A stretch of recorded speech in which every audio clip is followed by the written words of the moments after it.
गांव के कोने में मिट्टी और फूस की एक झोपड़ी थी, जिसमें एक गरीब लड़का रामू अपने बूढ़ी माँ के साथ रहता था।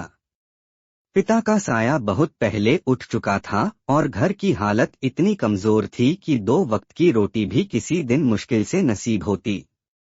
गांव के बच्चे जब स्कूल जाते तो रामू भी जाना चाहता था, पर गरीबी ने उसे किताबों से दूर कर दिया। रामू के पास न अच्छे कपड़े थे, न पढ़ाई का साधन, न कोई सहारा। लेकिन एक चीज उसके पास थी, तेज दिमाग और गहरी समझदारी। पहला मोड़, बुद्धि की पहचान। रामू दिन भर खेतों में काम करता और शाम को नदी किनारे बैठकर सोचता, गरीब हूं तो क्या हुआ, लेकिन मैं हार नहीं मानूंगा। भगवान ने इंसान को जो सबसे बड़ा खजाना दिया है, वह है उसकी बुद्धि। अगर उसे सही समय पर इस्तेमाल करूं तो जीवन बदल सकता है। गांव में अक्सर मेले लगते थे। एक बार मेले में व्यापारी लोग आए। एक व्यापारी की थैली अचानक फट गई और सिक्के जमीन पर बिखर गए। लोग सिक्के लूटने लगे, लेकिन रामू ने तुरंत अपनी बुद्धि से थैली को अपने धोती के कपड़े से बांधा और सारे सिक्के इकट्ठे कर व्यापारी को लौटा दिए। व्यापारी बहुत खुश हुआ और बोला, बेटा, तू गरीब जरूर है, पर तेरी ईमानदारी और बुद्धि बेशकीमती है। उसने रामू को इनाम में कुछ पैसे दिए। यह पहला मौका था जब गांव वालों ने कहा, गरीब है लेकिन बुद्धिमान है। दूसरा मोड़, बुद्धि से संकट का समाधान। गांव के पास जंगल था। एक बार गांव पर डाकुओं ने हमला कर दिया। लोग डरकर भागने लगे, लेकिन रामू ने अपनी बुद्धि लगाई। उसने तुरंत बच्चों और महिलाओं को गांव के पुराने कुएं में छिपा दिया और दरवाजे पर लकड़ियों का बड़ा ढेर जलाकर ऐसा दृश्य बनाया जैसे गांव आग में जल रहा हो। डाकुओं ने समझा कि यहाँ अब कुछ नहीं बचा और वे भाग गए।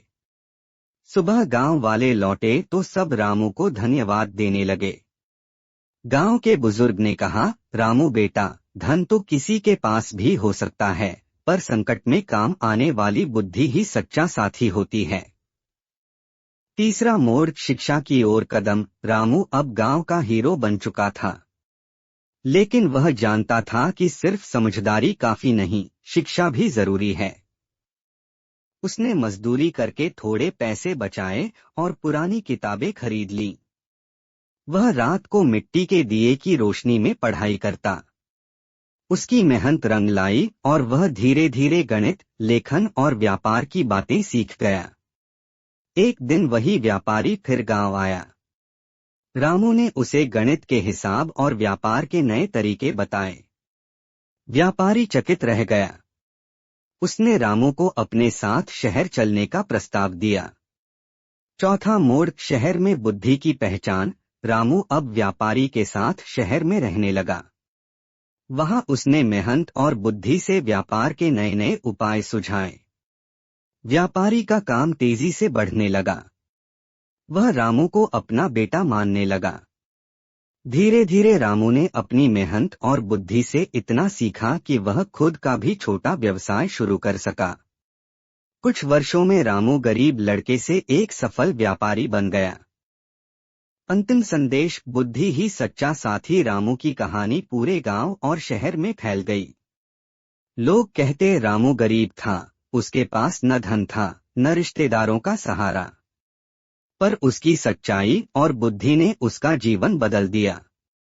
रामू हमेशा यही कहता, धन, वस्त्र, रिश्तेदार सब कभी न कभी साथ छोड़ सकते हैं, लेकिन बुद्धि और विवेक कभी इंसान का साथ नहीं छोड़ते।